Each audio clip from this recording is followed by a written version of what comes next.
ডামাডোল পরিস্থিতি তৈরি হয়েছে বাংলাদেশে। দিকে দিকে বাড়ছে সেনার সক্রিয়তা, রাস্তায় নামতে দেখা যাচ্ছে ট্যাঙ্ক। হাসিনা আবার বাংলাদেশে ফিরতে চলেছেন। এদিকে আজ ২৬ মার্চ শেখ হাসিনা বাংলাদেশ আসছে। কঠিন পরিকল্পনা বাস্তব হয় দেশে। সেনা প্রধানের পদক্ষেপে পরিস্থিতি ঘুরে যায়, দেশ আবারও উত্তাল হয়েছে। এবার সমন্বয়ক উপদেষ্টা ডক্টর ইউনূস সবাই আছে আতঙ্কে। ২৪ সালের ৫ আগস্ট শেখ হাসিনা পালিয়ে যাওয়ার পর ১-১.৫ মাসের ভেতরে আমি একটা কথা বলেছিলাম যে শেখ হাসিনা বাংলাদেশের পরবর্তী প্রধানমন্ত্রী হবেন। তারপরের ১ বছর পরের মেয়াদে প্রধানমন্ত্রী হবে আওয়ামী লীগের কেউ। আমাদের প্রধান উপদেষ্টা অধ্যাপক ডক্টর মোহাম্মদ ইউনূস নিজে ইদানিং তার বিভিন্ন বক্তব্যে, বিভিন্ন ভাষণে বারবার যুদ্ধের কথা উচ্চারণ করছেন। আমাদের সন্দেহ যাচ্ছে, নানান ধরনের প্রশ্ন জাগে। বহির্বিশ্বে থেকে, দেশে থেকে এই সেনা প্রধানকে মনে করেন আপনার জনগণের মুখোমুখি করা বা সেনাবাহিনীকে নিয়ে সমালোচনা করা, মিথ্যা কথা বলা, বা সরকারে বসে কেউ কেউ সেনাবাহিনীর ভিতরে মনে করেন বা সেনাবাহিনীকে নিয়ে মনে করেন ষড়যন্ত্র করা, এই যে একটা পায়তারা, সেম পায়তারাটা ঘটছিল। আব্দুল হান্নান মাসুদ, এনসিবি, হাসনাত, সার্জিস, এদের বিরুদ্ধে পরিকল্পিতভাবে ঠান্ডা মাথায় বিএনপি যে হামলা করছে, এদেরকে ভয় দেখানোর চেষ্টা করছে, রাজনীতির মাঠ থেকে এদেরকে দূরে সরিয়ে দেওয়ার চেষ্টা করছে, এটা মির্জা ফখরুল ইসলাম আলমগীরের বক্তব্যে স্পষ্ট হয়ে গিয়েছে। কিন্তু শুধু ইউনূস এমনই একজন লোক যার মস্তিষ্কে শুধু রয়েছে ঘৃণা আর মুক্তিযোদ্ধাদের প্রতি ক্রোধ। তার বহিঃপ্রকাশই ঘটছে বাংলাদেশের সমকালের রাজনীতিতে। কিন্তু ইউনূস আর কতদিন এই পদে থাকতে পারবে? তাহলে ইউনূস সরকার ব্যর্থ আমি দেখতেছি, মাঠে আন্দোলন করতে নামতেছে না কেন, এবং মাঠে আন্দোলন করে সাকসেসফুল হবে না। সুতরাং আন্দোলনের ডাক যদি দেওয়া হয় তাহলে তো ইউনূস সাহেবের পতন হতে পারে আন্দোলনের নামে। ওদের দিন ফুরিয়ে আসছে, চিন্তা করো না। সেনা ক্যাম্পে সব কাগজপত্র জমা দিয়ে আসো, আমি এখান থেকে ব্যবস্থা করছি। হ্যাঁ, এই কথাগুলোই শেখ হাসিনা তার ফোন কলে এবং বক্তব্যের মধ্যে বলেছে। দর্শক শ্রোতা, আওয়ামী লীগ কর্মী এবং শেখ হাসিনা বিভিন্ন সময় বিভিন্ন পরিকল্পনা করে আসছিল। আজ ২৬শে মার্চ এই দিনটাকে নিয়েও তাদের অনেক মাস্টার প্ল্যান রয়েছে এবং শেখ হাসিনা দেশে আসতে চলছে। দর্শক শ্রোতা, আপনারা জানেন গত কিছুদিন ধরে সেনাপ্রধানকে নিয়ে অনেক আলোচনা এবং সমালোচনা হচ্ছে হাসনাত আবদুল্লাহ একটা পোস্ট দেওয়ার পর থেকে। গাইজ, এই বিষয়গুলো পর্যালোচনা করে আমরা অনেক তথ্য পেয়েছি এবং ভিডিও পেয়েছি। সেই ভিডিওগুলাই আপনাদের সামনে এক এক করে এই জায়গায় ধারাবাহিকলি প্লে করব। সেই নিউজগুলো দেখলে আপনারা অবাক হয়ে যাবেন যে বাংলাদেশে কি হতে যাচ্ছে এবং কি হচ্ছে। আমরা আর কথা বাড়িয়ে ভিডিওটা লং করছি না, আমরা সরাসরি ভিডিওর মূল আলোচনায় চলে যাচ্ছি। এই নিউজগুলো আগে আপনারা দেখবেন এবং ভিডিও শেষে আপনাদের গুরুত্বপূর্ণ মন্তব্যগুলো করবেন। প্রতিনিয়ত অস্থিতিশীল করার চেষ্টা চালাচ্ছে, পায়তারা চালাচ্ছে, ইভেন আপনার বহির্বিশ্বে থেকে একের পর এক হংকার দিচ্ছে। সেনা প্রধানকে জনগণের আপনার মুখোমুখি করার একটা পায়তারা চালাচ্ছে, মিথ্যা প্রচার করতেছে, সেনাবাহিনীকে নিয়ে মনে করেন সমালোচনা করতেছে। কেউ কেউ তো সরকারে বসে সেনাবাহিনীকে নিয়ে উল্টাপাল্টা গুজব ছড়াচ্ছে। এর ভিতরে আপনার উপদেষ্টা আসিফ ভুঁইয়া, তাই না? তো তিনি সংবিধান গ্রহণ করেও সংবিধানের সাথে বেইমানি। যাই হোক, আমাদের এই বাংলাদেশে বর্তমান দেখতে পারবেন অচিরেই যে ওই যে বললাম, এরশাদ যেভাবে আপনার ক্ষমতা দখল নিছে এক রাতের ভিতরে, আমাদের বাংলাদেশে সেনানিবাসে বর্তমান এটাই কি ইঙ্গিত দিচ্ছে। সেনানিবাসে ঠিক এইরকমই ঘন ঘন প্রতিনিয়ত সমস্ত বাহিনীকে নিয়ে আপনার মিটিং করছে, সমস্ত বাহিনীর প্রধানের বক্তব্য নিছে, সবাইকে একত্রে করছে, এক কাতারে আনছে।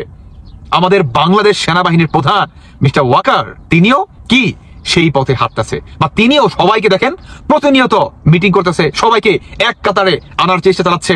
আপনাকে থাকতে হবে মাস্ট। আপনি যদি সশরীরে না থাকতে পারেন, আপনাকে অনলাইনে আনতেছে।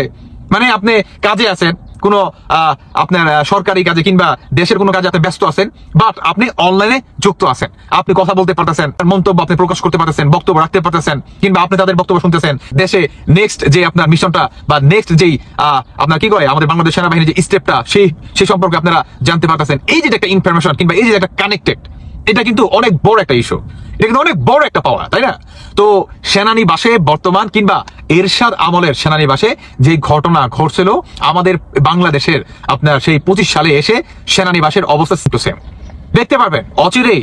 আমাদের বাংলাদেশে এই জঙ্গিবাদীদের ঠিক এক রাতের ভিতরে দেখবেন গ্রেফতার করে আইনের আওতায় এনে বাংলাদেশে সেনা শাসন অচিরেই চালু হয়ে যাবে। আপনার যতটুকু সংস্কার কাজ শেষ করা যায় অতি দ্রুত শেষ করে আপনার বাংলাদেশের জনগণের ম্যান্ডেটের মাধ্যমে একটা সরকার প্রতিষ্ঠিত করাই বর্তমান আমাদের বাংলাদেশ সেনাবাহিনীর প্রধানের একটা সবচেয়ে বড় লক্ষ্য।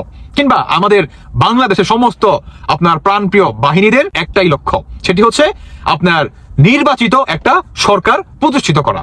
সেই সরকার প্রতিষ্ঠিত করার জন্যই আমাদের বাংলাদেশে যারা নাকি বর্তমান অবৈধ আপনার দখলদারি বাহিনীরা বৈশা রয়েছে, জঙ্গিবাদীরা বৈশা রয়েছে, এদেরকে ঠিক আমি মনে করি এরশাদের আমলের যেই পদক্ষেপ নিছে এরশাদ, এক রাতের ভিতরে আপনার কেউ জানেও না, একটা কাকপক্ষীও বলতে পারে না।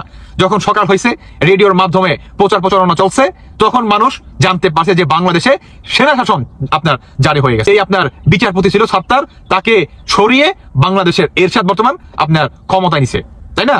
তো আশা করি আমাদের এই বাংলাদেশের সেনা প্রধান মিস্টার ওয়াকার, আপনিও ঠিক এরশাদের ভূমিকাটা পালন করবেন। কারণ আমরা যদি সেই সমীকরণটা মিলাতে চাই ভাই, আপনার এরশাদের আমলের যেই অস্থিরতা সেনানিবাসে, আমাদের বাংলাদেশের 25 সালে এসে এই সেনা প্রধান কিংবা সেনানিবাসের যে অস্থিরতা, এই যে একটা কানেক্টেড, এই যে একটা মিল প্রতিনিয়ত আপনার এরশাদ মিটিং করছে, 25 সেনা প্রধান মিটিং করতেছে সমস্ত বাহিনীদেরকে নিয়ে, এ সেম টু সেম আশা করি এরশাদের আমলে যে রাতটা এরশাদ ঘটাইতে পারছে আমাদের বাংলাদেশ সেনা প্রধান মিস্টার ওয়াকার, আপনিও এই রাতটা আমাদেরকে উপহার দিতে পারবেন। আমাদের প্রধান উপদেষ্টা অধ্যাপক ডক্টর মোহাম্মদ ইউনূস নিজে ইদানিং তার বিভিন্ন বক্তব্যে, বিভিন্ন ভাষণে বারবার যুদ্ধের কথা উচ্চারণ করছেন। আমাদের সন্দেহ যাচ্ছে, নানান ধরনের প্রশ্ন জাগে, তিনি কেন তার বক্তব্যে, তার ভাষণে বারবার যুদ্ধের কথা স্মরণ করিয়ে দিবেন? বিষয়টি কি আসলে? তিনি মঙ্গলবার জাতির উদ্দেশ্যে মহান স্বাধীনতা দিবস এবং পবিত্র ঈদ উল ফিতর উপলক্ষেও যে ভাষণটি জাতির উদ্দেশ্যে দিলেন, সেখানেও এই যুদ্ধাবস্থার কথা উল্লেখ করেছেন। তিনি বলছেন, দেশবাসীকে আমি স্মরণ করিয়ে দিতে চাই, জুলাই অভ্যুত্থানের প্রথম পর্ব সফলভাবে সমাপ্ত হয়েছে। প্রথম পর্বের সমাপ্তির মধ্য দিয়ে অভ্যুত্থানের দ্বিতীয় পর্ব শুরু হলো। মানে কি দ্বিতীয় যুদ্ধ? কার বিরুদ্ধে, কিসের জন্য? তিনি বলছেন যে সবসময় মনে রাখতে হবে আমরা কিন্তু যুদ্ধাবস্থায় আছি। গুজব হলো এই জুলাই অভ্যুত্থানের বিরুদ্ধে পরাজিত শক্তির মস্ত বড় হাতিয়ার। গুজব দেখলেই গুজবের সূত্রের সন্ধান থাকবেন, গুজবকে অবহেলা করবেন না। বেশ ভালো কথা, গুজব তো ছড়ানো হচ্ছে সব পক্ষ থেকে। সরকারি সমর্থক যারা সরকারের, তারাও গুজব ছড়াচ্ছে। আর যাদেরকে তিনি মিন করছেন আওয়ামী লীগ, অবশ্যই আওয়ামী লীগের বিভিন্ন পর্যায় থেকে গুজব হচ্ছে, গুজব ছড়ানো হচ্ছে, এটি অস্বীকার করার কোনো উপায় নেই। কিন্তু তিনি যুদ্ধের কথা নিয়ে আসছেন কেন? আর যুদ্ধের কথা যদি নিয়ে আসেনি, তাহলে তিনি সত্যকে আড়াল করছেন কেন? যুদ্ধের কথা কারা উচ্চারণ করছেন? স্পষ্টত সরকারের বিভিন্ন পর্যায়ে উপদেষ্টা, খুব নির্দিষ্টভাবে বলতে গেলে তথ্য বিষয়ক উপদেষ্টা মাহফুজ আলম এবং সরকারের যিনি স্থানীয় সরকার বিষয়ক উপদেষ্টা ছাত্র প্রতিনিধি হিসেবে আছেন আসিফ মাহমুদ, তারা তো বারবার সশস্ত্র বিপ্লব কিংবা যুদ্ধের কথা বলছেন। কেন তিনি তাদেরকে সতর্ক করে দিচ্ছেন না? তারা কেন যুদ্ধ বাড়াতে চান? গুজব দিয়ে আর যুদ্ধ কতটুকু করা যায়? আওয়ামী লীগ গুজব ছড়াচ্ছে, প্রথমেই স্বীকার করে নিয়েছে, অস্বীকার করার কিছু নেই, যদিও আমরা এটিকে সমর্থন করি না কোনো অবস্থাতেই। এবং শুধু সরকারের উপদেষ্টারা যুদ্ধের কথা বলেই ক্ষান্ত হচ্ছেন না। দেশের সার্বভৌমত্বের প্রতীক সেনাবাহিনীর বিরুদ্ধে তারা যুদ্ধের ইঙ্গিত দিচ্ছেন, ক্যান্টনমেন্ট গুড়িয়ে দেওয়ার কথা বলছেন স্পষ্টভাবে। কেন তিনি তাদেরকে সতর্ক করে দিচ্ছেন না? কেন তিনি উদুর পিণ্ডি বুদুর ঘরে চাপানোর চেষ্টা করছেন? যা ঘটছে সবকিছু আওয়ামী লীগের উপর দোষ চাপিয়ে দেওয়ার চেষ্টা করছেন। এবং এই যুদ্ধটা যদি বাধে, তিনি বারবার যদি বলছেন যে আমরা যুদ্ধাবস্থায় রয়েছি, সেই যুদ্ধের জন্য কি আগে থেকে প্রস্তুতি নিয়ে রাখা হয়েছে? পুলিশের কাছ থেকে ছিনতাই করা 8000 অস্ত্র কোথায়? কেন সেই অস্ত্রগুলো উদ্ধার করা হচ্ছে না? এবং যেগুলো শোনা যাচ্ছে যে বাইরে থেকে বিভিন্নভাবে অস্ত্র আসছে, কেন এই সব নিয়ে সরকারের স্বচ্ছতা আমরা দেখতে পাচ্ছি না? তিনি তার ভাষণে আরো অনেক কিছু বলেছেন, যেগুলো আমার কাছে মনে হয়েছে অনেকখানি, এগুলো শুনতে খারাপ লাগতে পারে, অসত্য। আমি মিথ্যা শব্দ বলবো না, আমি সম্মান জানিয়ে অসত্য শব্দটাই বেছে নিতে চাই। তার বক্তব্যে অনেক কিছু অসত্য, অনেক কিছু তিনি বলার চেষ্টা করেছেন, বরাবরের মতোই আওয়ামী লীগের উপরে দোষ চাপিয়ে দেওয়ার চেষ্টা করেছেন। তিনি বলেছেন যে ঐক্যমত্য কমিশন কাজ করছে সংস্কারের লক্ষ্যে, সব দলকে এক জায়গায় নিয়ে আসার জন্য, এবং রাজনৈতিক দলগুলো ইতিবাচক সাড়া দিয়েছে সংস্কারের জন্য। এটাই হচ্ছে অসত্য। রাজনৈতিক দলগুলো সংস্কারের জন্য এখনো পর্যন্ত তেমন কোনো ইতিবাচক সাড়া দেয়নি। আব্দুল হান্নান মাসুদ, এনসিবি, হাসনাত, সার্জিস, এদের বিরুদ্ধে পরিকল্পিতভাবে ঠান্ডা মাথায় বিএনপি যে হামলা করছে, এদেরকে ভয় দেখানোর চেষ্টা করছে, রাজনীতির মাঠ থেকে এদেরকে দূরে সরিয়ে দেওয়ার চেষ্টা করছে, এটা মির্জা ফখরুল ইসলাম আলমগীরের বক্তব্যে স্পষ্ট হয়ে গিয়েছে। দর্শক, আপনারা জানেন যে নোয়াখালীতে আব্দুল হান্নান মাসুদের উপর ভয়াবহ বর্বরচিত হামলা করা হয়েছে। জুলাই যোদ্ধা যাদের নেতৃত্বে হাসিনা পতন হয়েছে, যাদের নেতৃত্বে খালেদা জিয়া মুক্তি পেয়েছে, তারেক রহমান দেশে আসার স্বপ্ন দেখতে পাচ্ছেন, বিএনপি নেতারা সব মামলা থেকে খালাস পেয়েছে। আজকে বিএনপি রাজনীতি করতে পারছেন। সেই আব্দুল হান্নান মাসুদদের শরীর থেকে রক্ত বের করেন, তাদেরকে রক্তাক্ত করে বিএনপি সন্ত্রাসীরা। যে আব্দুল হান্নান মাসুদরা জীবনের ঝুঁকিতে ছিলেন, পালাতক ছিলেন, সেফ হোমে ছিলেন, কিন্তু আন্দোলনের নেতৃত্ব দিয়েছেন, তাদের শরীর থেকে রক্ত ঝরেনি, কিন্তু বিএনপি শেষ পর্যন্ত আমার স্নেহের ছোট ভাই আব্দুল হান্নান মাসুদের শরীর থেকে রক্ত ঝরিয়েছে। শুধু আব্দুল হান্নান মাসুদ নয়, আরো অনেক জুলাই যোদ্ধার শরীর থেকে রক্ত ঝরিয়েছে বিএনপি। এখন শারজিস আলম বলেছেন যে বিএনপি লজ্জা হওয়া উচিত, যদিও তরুণরা এটা ছেড়ে দিবে না, সরকারের পদক্ষেপও আসবে এবং রাজনৈতিক প্রতিশোধও আসবে, নিঃসন্দেহে আসবে, আসা উচিত, কোনো সন্দেহ নেই। কিন্তু এই ঘটনা যে বিএনপি পরিকল্পিতভাবে ঘটাচ্ছে, এমনকি আব্দুল হান্নান মাসুদকে মারো, তারেক রহমানের কনসেন্টও থাকতে পারে।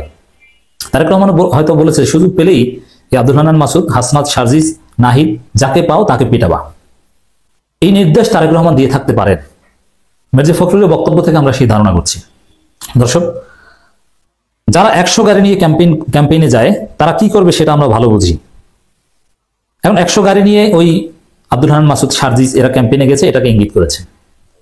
বিএনপি 1000 গাড়ি নিয়ে ক্যাম্পেইনে গেলে সমস্যা নেই, এরা 10% খাইলে সমস্যা নেই, কোটি কোটি টাকা লুটপাট করলে সমস্যা নেই, পেশাগতভাবে চাঁদাবাজি করলে সমস্যা নেই।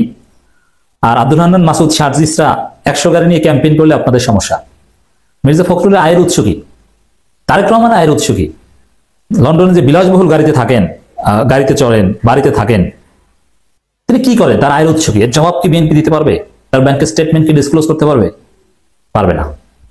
কিন্তু 100 গাড়ি নিয়ে আপত্তি করছে। এই যে দেখেন, যেই মুহূর্তে এনসিপি নেতারা বলছে বিএনপি লজ্জা হওয়া উচিত, জনগণ যেই মুহূর্তে বিএনপির তীব্র সমালোচনা করছে, তারা জুলাই যোদ্ধাদের টার্গেটকৃতভাবে হামলা করছে, রক্তাক্ত করছে, সেই সময় মির্জা ফখরুল বলছেন যারা 100 গাড়ি নিয়ে ক্যাম্পেইনে যায় তারা কি করবে সেটা আমরা ভালো বুঝি।